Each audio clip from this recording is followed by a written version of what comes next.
4 things that you need to know before buying a house sight unseen. But first, let's hit it!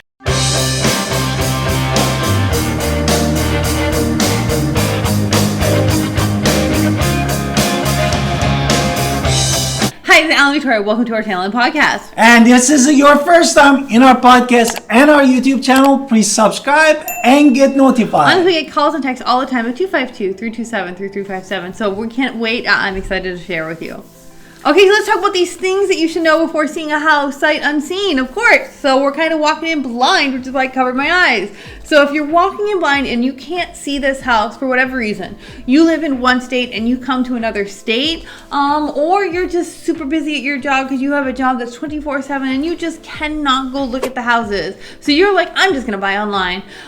There's some dangers with that, and there's some tricks, and we have done it twice actually ourselves. So we have bought twice our own home, primary home, without ever seeing the house. So we kind of know how you feel, very much so, because it's a huge investment. It's the biggest purchase of your life typically. You want to make sure that you're actually getting something that's worth your money.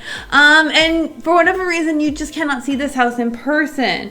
So, yes. Therefore, the first step is what? Almost 2/3 of the buyers during the coronavirus 2020 made at least one offer without seeing a home in person. So that is a huge statistic, and that statistic, even though we can now go see houses again, isn't going to go away. There's many people who are just like, nah, let's just do it. And now there's systems in place, and so we want to make sure you're walking through. So what would be the very first tip?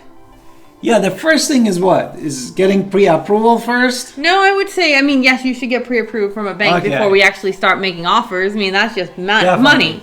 But what is the first step once you've gotten your pre-approval, and we have a whole series on how to do that.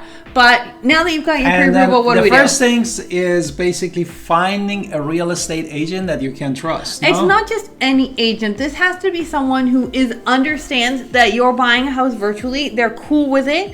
They know how it works, that you are asking them a lot more questions to be their boots on the ground.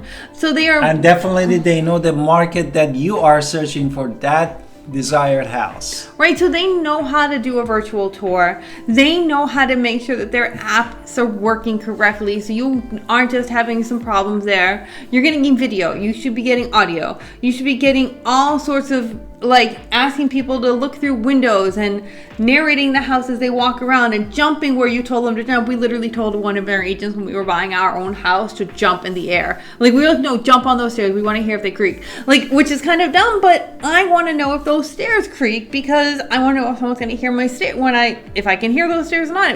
It was important for me, so I told her to jump, and she jumped, which is really good. So you are not actually in the house, so you want to make sure that you are getting full effect, full hearing, full everything. So you want to know everything about this house as much as possible, and you want to be able to see it through FaceTime or whatever Zoom or whatever app you're using to make sure you're getting that. What else? Yes, beside of that, also there are some small things that is super important, like a dimension and size of the room. Sometimes when you do a video tour it happens a lot for us, and the room seems so roomy and spacey, but if they come and see it in person, like if they see they live in the city, for example, they come with us and see it, they say, I thought in the video the room was bigger, but it seems that it's not big. Therefore, that's important, that if you are like that, you wanted to know how to fit everything. Right, and that's why it was very important. Our last client said this house is exactly as you guys showed it to us, and that was important for us because that means that we did our virtual tour correctly. Other things is lighting. How does the house look when we turn the light off? How does it look when we're looking at the house at all times of day? So you kind of want to pay attention to where the natural light is. Yeah, you wanted to know that the kitchen is sunlit in the morning or in the evening if it's super important for you. Therefore, this is important. And that also comes with how the sun is and how the facing northwest, east, south, which is crazy because when I've never heard of looking at houses northwest, east, or south before I started in real estate or starting shopping online, because that tells us how the sun's hitting this house in various directions, which was a really cool thing that we now share with clients all the time, because now you understand a little bit more about the lighting. And one of the things also we at least I experienced a couple times is smells and the sound. I And mean, you- sound, you definitely, you see that which neighborhood you are, if the house is right on the street, that definitely, it could be like a red flag. That's and the smell. Right. You ask a lot of people, how does that house smell? And they need to be able to explain it. Like, if they smell dog or pet, then they should tell you if they smell Or dog or sometimes pet. the crawl space had the issue, and then basically The mold in the mold, yeah. and then that's what happened last time when I went to one of the house. The picture was perfect online, but when I opened the door, basically the smell of mold really hit me on the face, and I said, this is not the house that you wanted to live in. So our second tip of our 4 tips is you need to be strategic about it, because you are away from this house. You are not in many ways falling in love with it because you're not there. So what you need to do is ask the agent for as much information on the house as possible. How old is the HVAC? How old is the plumbing? How old is the electricity? How old is the house itself? How old is the roof? When's the last time things worked on in the crawl space?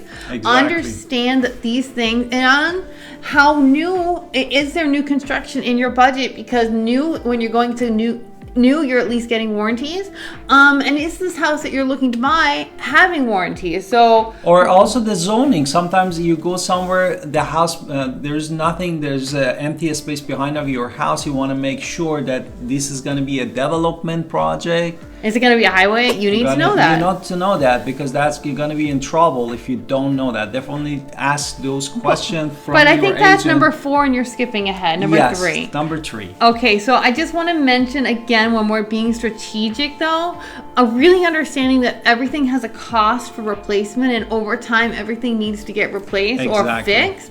So when you're looking at the ages of the window, if that window has never been replaced and that house is from 1915, well, then you're probably going to have to replace those windows. How much is that going to cost? So you need to be strategic about what you're looking to buy. So just understand. The next one, which my husband jumped into already a little bit, is the Google map. Right, it's not just Google Maps. Now this is digging a little deeper in there. Even deeper, yes. Right, it's not just your realtor, although your realtor should definitely be offering neighborhood tours as well. So you should ask the realtor, hey, walk me down that street or drive me down that street. What do you see on that street? What's going on?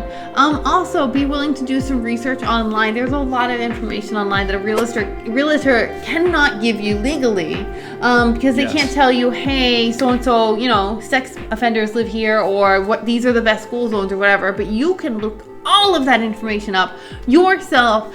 Be completely armed with more information that you can possibly think of. So, and also, even if you don't have kids, still check out those school zones, because school zones really do resell easier and faster. So that's just another trick. Also, I've had many clients who called the local police station, called the fireplace, and called their church. Exactly. They call somebody and ask for information on that neighborhood. And then also, our last, if you want, caring about the amenities, definitely, and then how far really you are from like a healthcare center or daycare if you have a kids. These are everything that you need to do research before do any action. Okay, so our last tip, of course, is you have already, if it's in this market where you're gonna have to make an offer fast, you're gonna probably make the offer. But if you can, and North Carolina is really hard at it because we have a due diligence fee. But if you are in a place where you don't have our crazy due diligence fee, which is basically a non-refundable fee, of course you can then say, hey, I want this contingent on home inspections, which is of course the best of the worlds for a buyer, because now if there's a problem, you're gonna try to get it fixed. Exactly. Therefore, and also make sure that definitely your real estate agent runs the number for you at the time of the offer, that you don't come with the surprise. If you have a loan, the house doesn't appraise that much, and Right. you're going to be in trouble and paying the rest, or you backing out, that of course you're losing the due diligence. Right, so that's only a North Carolina thing, but home inspections are super important. We always recommend them, even in our state, of course, when we just talked about a non-refundable fee, because you're still getting that inspection, you're finding out exactly what's going on, and you can make a strategic decision even then. So I hope this video And the podcast, super and useful. see you in the next podcast and video. Can't wait to. Bye.